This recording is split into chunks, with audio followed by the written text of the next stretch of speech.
പവിത്രത്തിന്റെ ഒരു അപ്കമിങ് എപ്പിസോഡിലേക്ക് എല്ലാവർക്കും സ്വാഗതം. വേദിയും തരുണും വിജിയും കൂടി സംസാരിച്ചുകൊണ്ടിരിക്കുകയാണ്. അങ്ങോട്ട് സുഡർ വരുന്നുണ്ട്. സുഡർ വിജിയോട് ചോദിക്കുന്നുണ്ട്, വിജിയമ്മ ഞാൻ അങ്ങോട്ടേക്ക് വരട്ടെ? വലിയവർ സംസാരിക്കുന്നിടത്തേക്ക് കുട്ടികൾ വരാൻ പാടില്ലെന്നല്ലേ പറഞ്ഞത്? ഇത് കേട്ടതും വിജി പറയുന്നുണ്ട്, മോളിങ്ങോട്ടേക്ക് വാ. അങ്ങനെ സുഡർ തൻ്റെ കയ്യിലുണ്ടായിരുന്ന ഡ്രോയിങ് ബുക്ക് എടുത്ത് തരുണിന് കാണിച്ചു കൊടുക്കുകയാണ്. എന്നിട്ട് പറയുന്നുണ്ട്, തരുൺ കണ്ടോ, ഞാൻ വരച്ച ഫോട്ടോ കണ്ടോ? ഞാൻ സിംബായെ വരച്ചിട്ടുണ്ട്. സിംബായെ വരച്ചു എന്ന് കേട്ടതും നമ്മുടെ വേദയ്ക്ക് ദേഷ്യം വരുവാണ്. വേദ മോളോട് ദേഷ്യപ്പെടുന്നുണ്ട്. എന്ത്, സിംബായെ വരച്ചെന്നോ? സിംബായെക്കുറിച്ച് നീ ഇവിടെ സംസാരിച്ചു പോകരുതെന്ന് ഞാൻ പറഞ്ഞതല്ലേ നിന്നോട്? എന്തിനാ നീ അവൻ്റെ ഫോട്ടോ വരച്ച് വെച്ചിരിക്കുന്നത്? ഇത് കേട്ടതും മോള് ചോദിക്കുന്നുണ്ട്, അതിനെന്താ വേദേ? ഞാൻ സിംബായെ ഫോട്ടോ വരച്ചാൽ അതിനെന്താ കുഴപ്പമെന്ന് ചോദിക്കുകയാണ് സുഡർ. ഉടനെ തന്നെ ദേഷ്യത്തോട് വേദ പറയുന്നുണ്ട്, ദേ സിംബ അവൻ നല്ലവനല്ല, അവനൊരു ഫ്രോഡാണ്. ഇനി മുതൽ നീ അവനെ കാണാനും പാടില്ല, അവനോട് സംസാരിക്കാനും പാടില്ല. ഇത് കേട്ട് സുഡർ പറയുന്നുണ്ട്, സിംബ ഒരു ബാഡ് ബോയ് അല്ല, അവനൊരു ഗുഡ് ബോയ് ആണ്. ഞാൻ പറഞ്ഞാൽ നിനക്ക് കേൾക്കാൻ പറ്റത്തില്ല. അവൻ ബാഡ് ബോയ് തന്നെയാണ്, ഗുഡ് ബോയ് അല്ല. ഇനി നിനക്ക് സംശയമുണ്ടെങ്കിൽ നിന്റെ തരുണിനോട് കൂടി തന്നെ ചോദിച്ചു നോക്ക് നീ. സുഡർ തരുണിനോട് ചോദിക്കുകയാണ്, തരുൺ വേദ പറഞ്ഞത് ശരിയാണോ? സിംബ ബാഡ് ബോയ് ആണോ? ഇത് കേട്ടതും തരുൺ അത് സമ്മതിക്കുകയാണ്. തരുൺ പറയുന്നുണ്ട്, വേദ പറയുന്നത് ശരിയാണ് മോളെ, നിന്റെ സിംബ ഒരു ഗുഡ് ബോയ് അല്ല, ഒരു ബാഡ് ബോയ് ആണ്. ഇനി നീ അവനെ കാണുകയോ സംസാരിക്കുകയോ ഒന്നും ചെയ്യരുത്. പെട്ടെന്ന് സുഡർ വിജിയുടെ മുഖത്തേക്ക് നോക്കുവാണ്. വിജി പറയുന്നുണ്ട്, മോളെ നീ എന്തിനാ ഇങ്ങോട്ടേക്ക് വന്നത്? നിന്നോട് റൂമിലിരുന്ന് ഡ്രോയിങ് ചെയ്യാനല്ലേ ഞാൻ പറഞ്ഞത്. ഞാൻ അങ്ങോട്ടേക്ക് വരാം, നിനക്കുള്ള ഫുഡുമായി ഞാൻ അങ്ങോട്ട് വരാം, നീ അങ്ങോട്ടേക്ക് പോ എന്ന് പറയുകയാണ്. ഉടനെ ശരി വിജയമ്മ, ഞാൻ റൂമിലേക്ക് പോക്കോളാം എന്ന് പറഞ്ഞുകൊണ്ട് വേദയ്ക്ക് നേരെ തിരിഞ്ഞുകൊണ്ട് സുഡർ ചോദിക്കുന്നുണ്ട്, വേദ നീ പറഞ്ഞത് ശരിയാണോ? സിംബ ബാഡ് ബോയ് തന്നെയാണോ? അതേ മോളെ, നിന്നോട് ഞാൻ എത്ര തവണ പറയണം, സിംബ ഒരു ബാഡ് ബോയ് തന്നെയാണ്. ഇനി അവൻ ഇവിടെ വന്നാലും നീ അവനുമായിട്ട് സംസാരിക്കരുത്. ചെല്ല്, നീ റൂമിലേക്ക് പോക്കോ എന്ന് പറയുകയാണ് വേദ. അങ്ങനെ മോള് റൂമിലേക്ക് പോകുന്നുണ്ട്. വേദ പെട്ടെന്ന് വിജിയോട് പറയുന്നുണ്ട്, വിജി ചേച്ചി ഇനി മുതൽ നമ്മുടെ മോളും വിക്രമും തമ്മിൽ കണ്ടുമുട്ടാൻ പാടില്ല. അങ്ങനെ എവിടെയെങ്കിലും വെച്ച് അവനെ കണ്ടാൽ നിങ്ങൾ അപ്പോൾ തന്നെ എന്നെ ഇൻഫോം ചെയ്യണം. ഇനി സുഡറിൻ്റെ ജീവിതത്തിൽ വിക്രം എന്നൊരാൾ ഉണ്ടാവാൻ പാടില്ല. ഞാൻ പറഞ്ഞത് നിങ്ങൾക്ക് മനസ്സിലായോ എന്ന് ചോദിക്കുകയാണ്. ശരി വേദ എന്നിങ്ങനെ വിജിയും പറയുന്നുണ്ട്. സുഡറിൻ്റെ സംരക്ഷണത്തിനായി ഞാൻ ഏർപ്പാടുകളെല്ലാം ചെയ്തു വെച്ചിട്ടുണ്ട്. എന്നാലും നിങ്ങൾ കുറച്ച് കെയർഫുൾ ആയിരിക്കണം. എന്ത് സംഭവിച്ചാലും എന്നെ വിളിച്ചറിയിക്കണമെന്ന് പറയുകയാണ്. ശരി, നീ പേടിക്കണ്ട, ഞാൻ ശ്രദ്ധിച്ചോളാം എന്ന് വിജി പറയുകയാണ്. വൈകുന്നേരമായപ്പോൾ വിജി പതിവ് പോലെ സുഡറിനെ സ്കൂളിൽ നിന്നും കൂട്ടാനായി പോകുന്നുണ്ട്. സ്കൂൾ ബെല്ലടിച്ചതും വിജി ചുറ്റുപാടും നോക്കുന്നുണ്ട്. വിജിക്ക് ഒരുപാട് ഭയം തോന്നുന്നുണ്ട്. ആരെങ്കിലും ആക്രമിക്കാനായി വരുമോ എന്നുള്ളൊരു ടെൻഷനുണ്ട് വിജിക്ക്. അങ്ങനെ മോള് സ്കൂളിൽ നിന്നും ഇറങ്ങി ഓടി വരുവാണ്. എന്നിട്ട് വിജിയോട് ചോദിക്കുന്നുണ്ട്, വിജി സിംബ വന്നോ വിജിയമ്മ എന്ന് ചോദിക്കുമ്പോൾ വിജി പറയുന്നുണ്ട്, ഇല്ല മോളെ, ഇനി അവൻ വരില്ല. ഉടനെ തന്നെ സുഡർ പറയുന്നുണ്ട്, ഇല്ല വരും വിജയമ്മ, സിംബ വരും, എന്നെ കാണാനായിട്ട് വരും, ഇല്ലാന്നുണ്ടെങ്കിൽ വിളിക്ക് എന്ന് പറയുകയാണ്. സുഡർ നീ എന്താണ് ഈ പറയുന്നത്? നിന്റെ വേദം നിന്നോട് പറഞ്ഞത് നിനക്ക് ഓർമ്മയില്ലേ? വിക്രമിനെ കാണാനോ അവനോട് സംസാരിക്കാനോ അവനുമായി പഴകാനോ ഒന്നും പാടില്ലെന്ന് പറഞ്ഞതല്ലേ? നീ എന്തിനാ ഇനിയും ഇങ്ങനെ വാശി പിടിക്കുന്നതെന്ന് വിജി ചോദിക്കുകയാണ്. ഉടനെ തന്നെ സുഡർ പറയുന്നുണ്ട്, വേദ പറഞ്ഞതുപോലെയൊന്നും എനിക്ക് സിംബാവെ കാണാതിരിക്കാൻ പറ്റത്തില്ല. സിംബയെ വിളിക്ക വിജയമ്മ, എനിക്ക് അവനെ കാണണം, അവനുമായി സംസാരിക്കണം, പെട്ടെന്ന് കോൾ ചെയ്യേ. സുഡർ എന്നുള്ള വിളി കേട്ട് പെട്ടെന്ന് വിജിയും സുഡറും അങ്ങോട്ടേക്ക് നോക്കുവാണ്. അപ്പോഴാണ് ഒരു പുഞ്ചിരിയോട് കൂടി വിക്രം അവിടെ നിൽക്കുന്നത് കാണുന്നത്. ഹായ് സിംബ എന്ന് പറഞ്ഞുകൊണ്ട് സുഡർ ഓടിച്ചെന്ന് വിക്രമിനെ കെട്ടിപ്പിടിക്കുന്നുണ്ട്. വിക്രം മോളോട് ചോദിക്കുന്നുണ്ട്, ഞാൻ വന്നു, ഞാൻ നിനക്ക് വേണ്ടി നിന്നെ കാണാനായിട്ട് വന്നു. എന്താ മോളെ, നിന്റെ മുഖമല്ലേ എല്ലാം ഡള്ളായിരിക്കുന്നല്ലോ, എന്ത് പറ്റിയെന്ന് ചോദിക്കുകയാണ്. സിംബ എന്താ, നീ എന്നെ കാണാൻ വന്നതേയില്ലല്ലോ എന്ന് ചോദിക്കുന്നുണ്ട് സുഡർ എൻ്റെ മനസ്സിൽ നീ നിറഞ്ഞു നിൽക്കുവാണ്. പക്ഷേ നിൻ്റെ അമ്മ നിൻ്റെ വീട്ടിലേക്ക് വരാൻ പാടില്ലെന്ന് എന്നോട് പറഞ്ഞില്ലേ, അതുകൊണ്ട് വീട്ടിലേക്ക് വരാൻ പറ്റത്തില്ല. പക്ഷേ സ്കൂളിലേക്ക് വരരുതെന്ന് പറയാൻ ആർക്കും അധികാരമില്ലല്ലോ, അതുകൊണ്ടാണ് നിന്നെ കാണാനായി ഞാൻ ഇവിടെ വന്നത്. പെട്ടെന്ന് വിജി കുറച്ച് ഗൗരവത്തോടു കൂടി തന്നെ വിക്രമിനോട് ചോദിക്കുന്നുണ്ട്, വിക്രം പ്രശ്നം കൂടുതൽ വഷളായിക്കൊണ്ടിരിക്കുകയാണ്, എന്തിനാ നീ തരുണിനെ അടിച്ചത്? ഇത് കേട്ടതും വിക്രം പറയുന്നുണ്ട്, ആ വേദ വീട്ടിൽ വന്ന് ഇത് തന്നെയാണ് പറഞ്ഞത്, ആകെ പ്രശ്നമുണ്ടാക്കിപ്പോയി. ഞാനെന്തിന് തരുണിനെ അടിക്കണമെന്ന് ചോദിക്കുമ്പോൾ വിജി ചോദിക്കുന്നുണ്ട്, അപ്പോൾ നിങ്ങൾ തരുണിനെ അടിച്ചില്ലേ എന്നിങ്ങനെ ആശ്ചര്യത്തോടു കൂടി ചോദിക്കുകയാണ്. അങ്ങനെ തരുണിനെ എനിക്ക് അടിക്കണമെന്നുണ്ടെങ്കിൽ ഞാനിങ്ങനെ മറഞ്ഞു നിന്ന് അടിക്കത്തില്ല. നേർക്ക് നേർ വന്ന് മുഖത്തോട് മുഖം നോക്കി ഞാൻ അടിക്കും. അങ്ങനെ അടിക്കണമെന്നുണ്ടെങ്കിൽ. പക്ഷെ ഞാനിത് ചെയ്തിട്ടില്ല. അതുകൂടാതെ തരുൺ എന്ന് പറയുന്നത് എത്ര നല്ല വ്യക്തിയാണ്. അവരൊരു സാമൂഹ്യ വിരോധിയോ ഒരു റൗഡിയോ ഒന്നുമല്ലല്ലോ അദ്ദേഹത്തെ അടിക്കാൻ. അദ്ദേഹം ഒരു ഡോക്ടറല്ലേ. പിന്നെ നമ്മുടെ സുഡർമോലെ പൊന്നുപോലെ നോക്കുന്ന ഒരു മനുഷ്യനാണ്. എന്നിട്ട് അദ്ദേഹത്തെ ഞാൻ പോയി അടിക്കോ? വിജയമ്മയ്ക്ക് അങ്ങനെ തോന്നുന്നുണ്ടോ? ഞാനും ഇത് തന്നെ വേദയോട് പറഞ്ഞതാ വിക്രം. പക്ഷെ വേദ അത് കേൾക്കുന്നില്ല. അടിച്ച സ്ഥലത്ത് നിന്ന് നിന്റെ ഡ്രൈവിംഗ് ലൈസൻസ് കിട്ടിയിട്ടുണ്ട്. പിന്നെ ആ ഗുണ്ടകൾ ഈ തരുണിനെ അടിക്കുമ്പോൾ നിങ്ങൾ എൻ്റെ വിക്രമേട്ടനെ അടിക്കാൻ കൈ ഓങ്ങിയല്ലേ, അദ്ദേഹത്തോട് വഴക്കിട്ടു അല്ലേ എന്നൊക്കെ ചോദിച്ചിട്ടാണ് തരുണിനെ അടിച്ചതെന്ന് പറഞ്ഞു. ഇതെല്ലാം വേദിയും വിശ്വസിച്ചിരിക്കുന്നു വിക്രം എന്ന് പറയുമ്പോൾ വിക്രം പറയുന്നുണ്ട്, അവൾ അങ്ങനെ തന്നെയാണ്. സത്യാവസ്ഥ എന്തെന്ന് മനസ്സിലാക്കാതെ എല്ലാം അങ്ങ് വിശ്വസിക്കും. പണ്ട് മുതലേ അവൾ അങ്ങനെയാ എന്ന് പറയുവാണ്. എന്തായാലും വേദ ഇത് സീരിയസ് ആയിട്ട് എടുത്തിട്ടുണ്ട്. അവളിനി നിങ്ങളെ കാണാൻ, എന്നോടും മോളോടും നിങ്ങളെ കാണാനോ സംസാരിക്കാൻ പാടില്ലെന്ന് കർശനമായി പറഞ്ഞിരിക്കുകയാണ്. അതുകൊണ്ട് തന്നെ നിങ്ങളെ ഇവിടെ വെച്ച് കണ്ടപ്പോൾ ഞാൻ ആകെ പേടിച്ചു പോയി. ഇനി എന്ത് സംഭവിക്കുന്നുവെന്ന് അറിയില്ല വിക്രം. ഇനി കുറച്ച് നാളത്തേക്ക് നിങ്ങൾ ഞങ്ങളെയൊന്നും കാണാണ്ടിരിക്കണം. സുഡർമോളെ കാണാൻ നിങ്ങൾ വരാൻ പാടില്ല എന്ന് പറയുകയാണ് വിജി.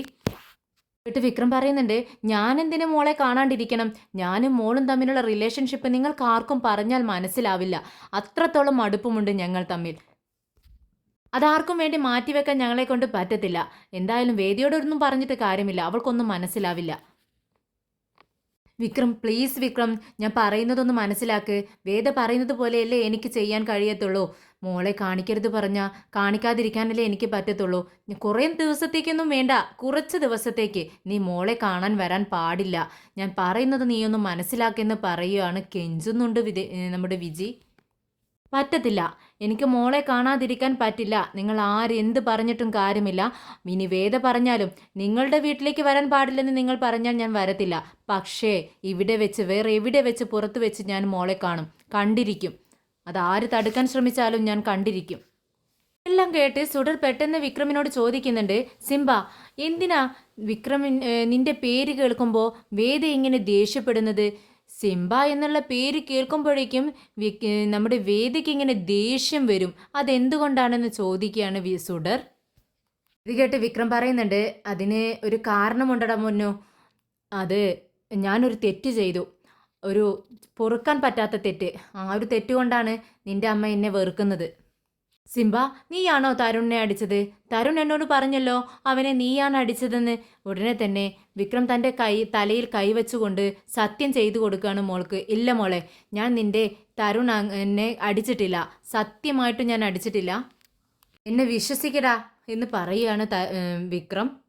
പിന്നീട് വിക്രം സുഡറിനോട് പറയുന്നുണ്ട്, നിന്റെ അമ്മയ്ക്ക് ഞാൻ വിവാഹം കഴിക്കാതിരിക്കുന്നതാണല്ലോ പ്രശ്നം. ഇത് കേട്ടതും വിജി ചോദിക്കുന്നുണ്ട്, എന്താ വിക്രം നീ പറയുന്നത്?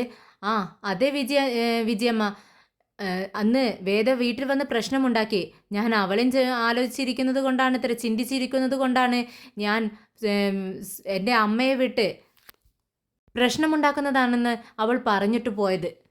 അത് നിനക്ക് അറിയത്തില്ല അവളെ. അവൾ വായിൽ തോന്നിയതെല്ലാം വിളിച്ചു പറയും. അവളുടെ സ്വഭാവം അതാണെന്ന് വിജി പറയുമ്പോൾ വിക്രം പറയുന്നുണ്ട്, അതെനിക്കും അറിയാം. പക്ഷേ സംസാരിക്കുമ്പോൾ സൂക്ഷിച്ച് സംസാരിക്കണം. വായിൽ വായിൽ നിന്നും വീണു പോകുന്ന അക്ഷരങ്ങളുണ്ടല്ലോ, വാക്കുകളുണ്ടല്ലോ, അത് വിഷത്തേക്കാൾ വളരെ കഠിനമാണ്.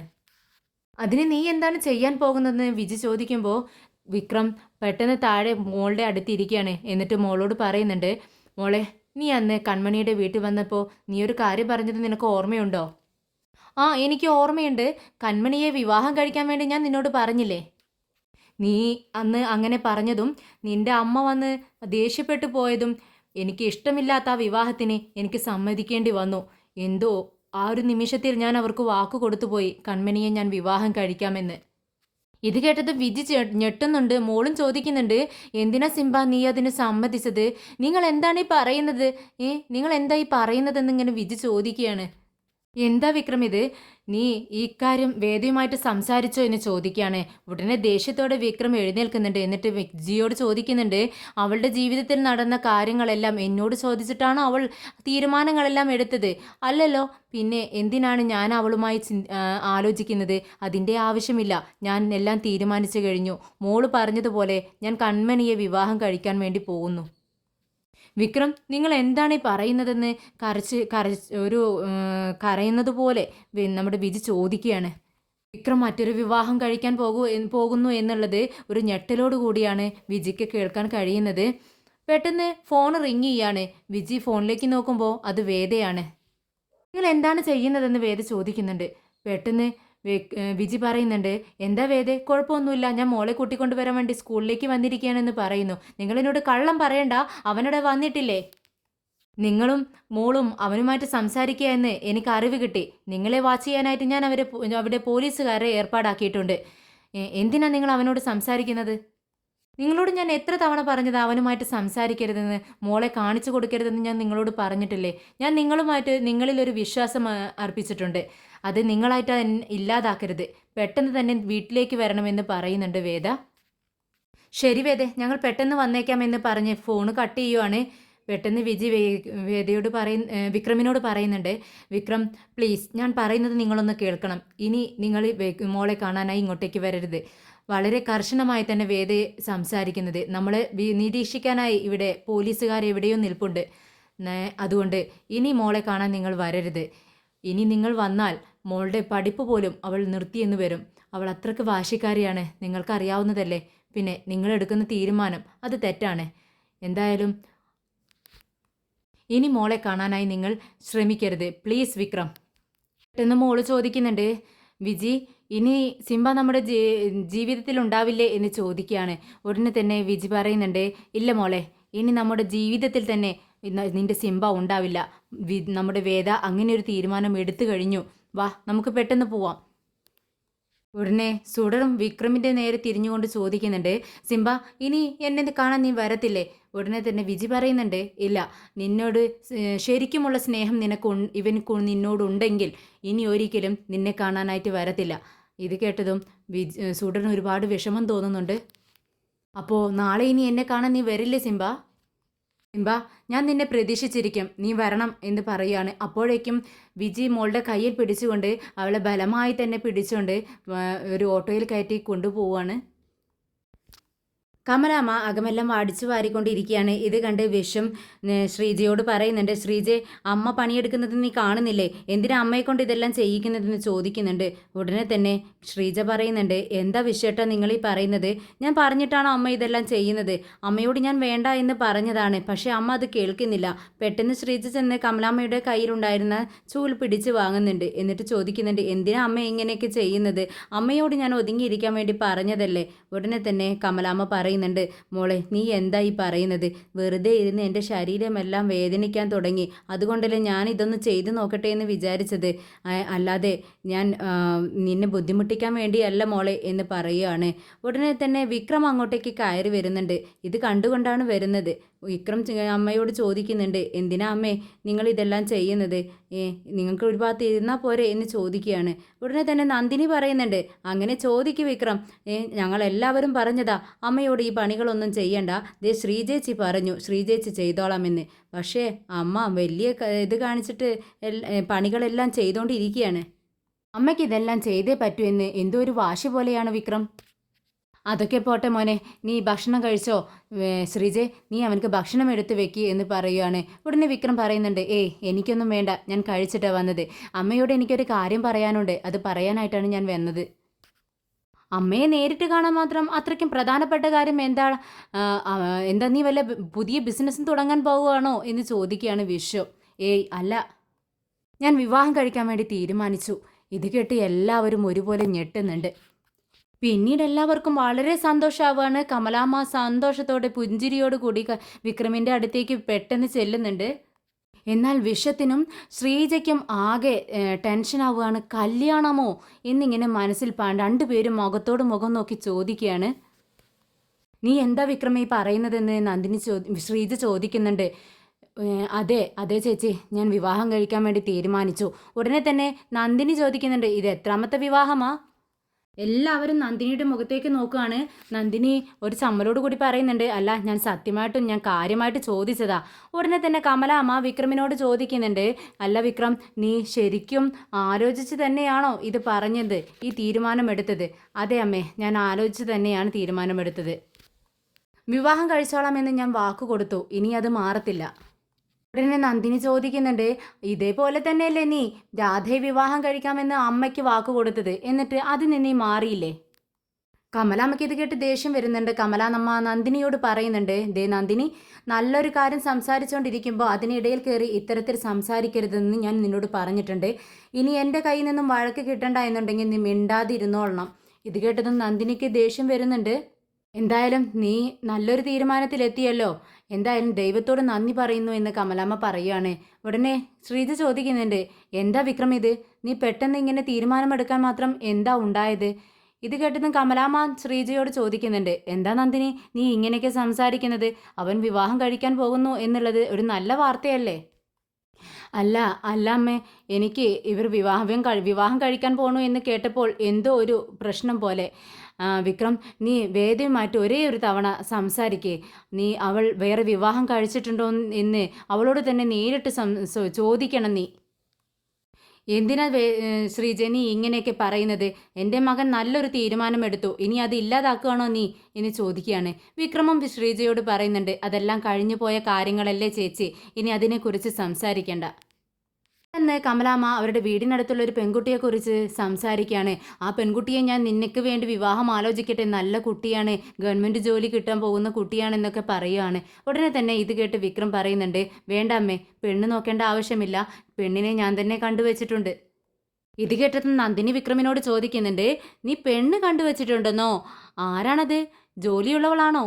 നല്ല കളറുണ്ടോ? എന്നെപ്പോലെയാണോ അതോ ശ്രീജേച്ചിയെ പോലെയാണോ? പറ വിക്രം. അത് നിങ്ങൾക്ക് അറിയാവുന്ന പെണ്ണ് തന്നെയാണെന്ന് വിക്രം പറയുവാണ്. ഇത് കേട്ടതും കമലാമ്മ ചോദിക്കുന്നുണ്ട്, ഞങ്ങൾക്ക് അറിയാവുന്ന പെൺകുട്ടിയോ? അത് ആരെടാ? ഉടനെ തന്നെ വിക്രം പുറകോട്ട് നോക്കിക്കൊണ്ട് കൺമണി എന്ന് വിളിക്കുകയാണ്. കൺമണി എന്നുള്ള വിളി കേട്ടതും കൺമണി പുറത്ത് നിൽക്കുമായിരുന്നു. അവിടെ നിന്നും അകത്തേക്ക് കയറി വരുവാണ്. എല്ലാവരും ആശ്ചര്യത്തോടു കൂടി കൺമണിയുടെ മുഖത്തേക്ക് നോക്കുവാണ്. നന്ദിനിക്ക് ഒരുപാട് സന്തോഷമാവുന്നുണ്ട്. എടാ, നീ കൺമണിയാണോ വിവാഹം കഴിക്കാൻ പോകുന്നത്? ദേ, ഈ നാട്ടിലുള്ളവരെല്ലാം നിങ്ങളെ ചേർത്ത് എന്തെല്ലാം പറഞ്ഞുണ്ടാക്കുന്നു.